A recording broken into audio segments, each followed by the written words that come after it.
vital being. I repeat that the leading principle of embalmment consisted, with us, in the immediately arresting and holding in perpetual abeyance all the animal functions subjected to the process. To be brief, in whatever condition the individual was at the period of embalmment, in that condition he remained. Now, as it is my good fortune to be of the blood of the Scarabaeus, I was embalmed alive, as you see me at present." "The blood of the Scarabaeus!" exclaimed Doctor Ponnonner. "Yes. The Scarabaeus was the insignium or the arms of a very distinguished and very rare patrician family. To be of the blood of the Scarabaeus is merely to be one of that family, of which the Scarabaeus is the insignium. I speak figuratively." "But what has this to do with you being alive?" "Why, it is the general custom in Egypt to deprive a corpse, before embalmment, of its bowels and brains. The race of the Scarabaei alone did not coincide with the custom. Had I not been a Scarabaeus, therefore, I should have been without bowels and brains, and without either it is inconvenient to live." "I perceive that," said Mr. Buckingham, "and I presume that all the entire mummies that come to hand are of the race of Scarabaei." "Beyond doubt."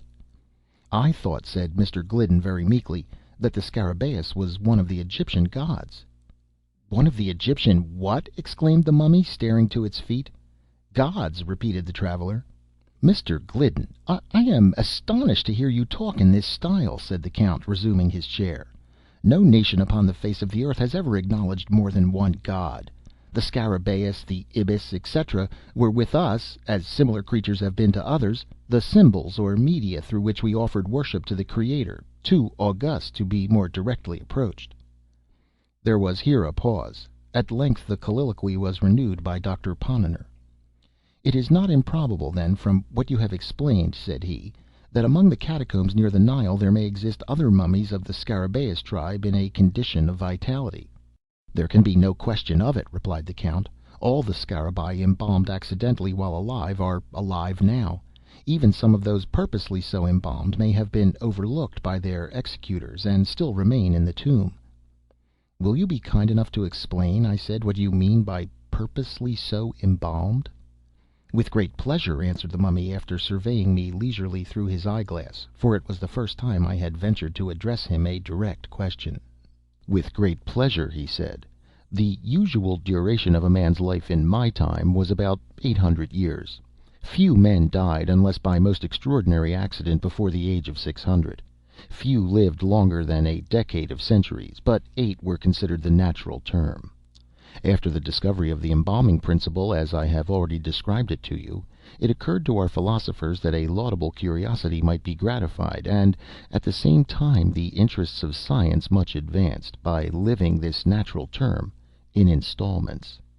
In the case of history, indeed, experience demonstrated that something of this kind was indispensable.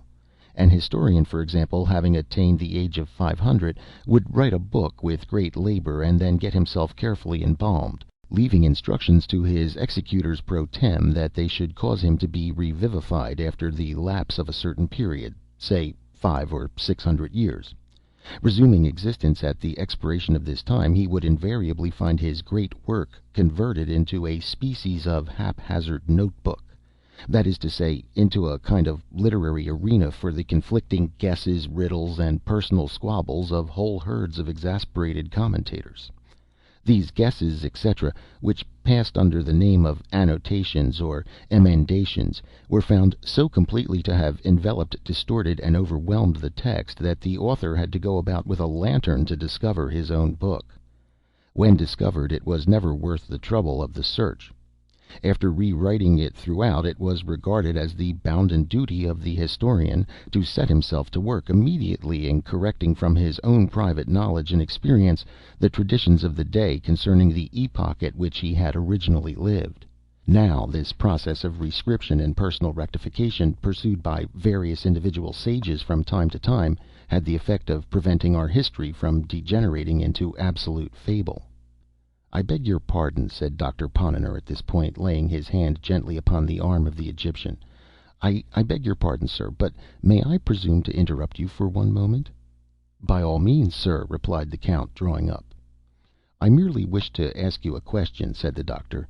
"You mentioned the historian's personal correction of traditions respecting his own epoch.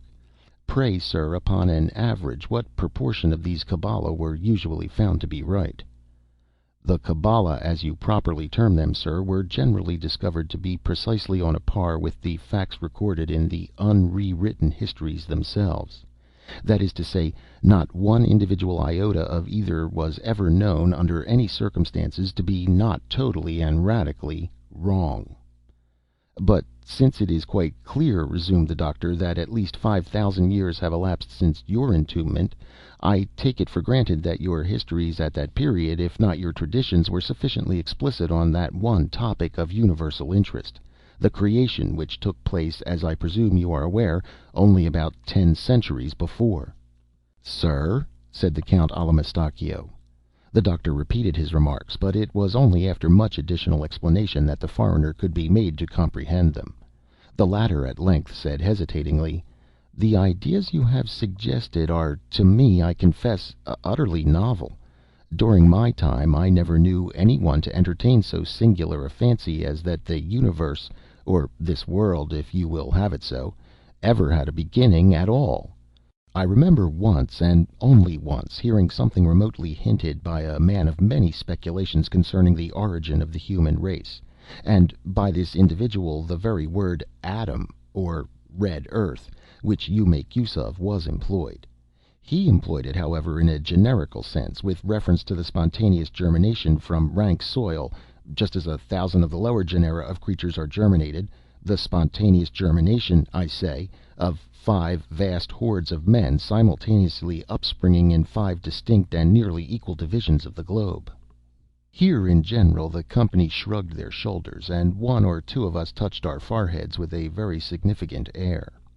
Mr. Silk Buckingham, first glancing slightly at the occiput and then the sinciput of Allamistakeo, spoke as follows: "The long duration of human life in your time, together with the occasional practice of passing it, as you have explained, in installments, must have had indeed a strong tendency to the general development and conglomeration of knowledge. I presume, therefore, that we are to attribute the marked inferiority of the old Egyptians in all particulars of science, when compared with the moderns, and more especially with the Yankees, altogether to the superior solidity of the Egyptian skull."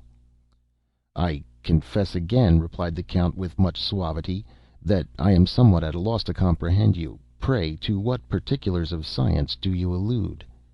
Here our whole party, joining voices, detailed at great length the assumptions of phrenology and the marvels of animal magnetism. Having heard us to an end, the Count proceeded to relate a few anecdotes, which rendered it evident that prototypes of Gall and Spurzheim had flourished and faded in Egypt so long ago as to have been nearly forgotten, and that the manoeuvres of Mesmer were really very contemptible tricks when put in collation with the positive miracles of the Theban savants who created lice, and a great many other similar things. I here asked the Count if his people were able to calculate eclipses. He smiled rather contemptuously and said they were. This put me a little out, but I began to make other inquiries in regard to his astronomical knowledge, when a member of the company, who had never as yet opened his mouth, whispered in my ear that for information on this head I had better consult Ptolemy, whoever Ptolemy is, as well as one Plutarch de Facia Lunae. I then questioned the mummy about burning glasses and lenses, and in general about the manufacture of glass, but I had not made an end of my queries before the silent member again touched me quietly on the elbow, and begged me for God's sake to take a peep at Diodorus Siculus. As for the Count, he merely asked me in way of reply if we moderns possessed any such microscopes as would enable us to cut cameos in the style of the Egyptians. While I was thinking how I should answer this question, little Dr. Ponnonner committed himself in a very extraordinary way. "Look at our architecture!" he exclaimed, greatly to the indignation of both travelers, who pinched him black and blue to no purpose. "Look," he cried with enthusiasm, "at the Bowling Green Fountain in New York. Or, if this be too vast a contemplation, regard for a moment the Capitol at Washington, D.C." And the good little medical man went on to detail very minutely the proportions of the fabric to which he referred. He explained that the portico alone was adorned with no less than 24 columns, 5 feet in diameter and 10 feet apart. The Count said that he regretted not being able to remember, just at that moment, the precise dimensions of any one of the principal buildings of the city of Aznak, whose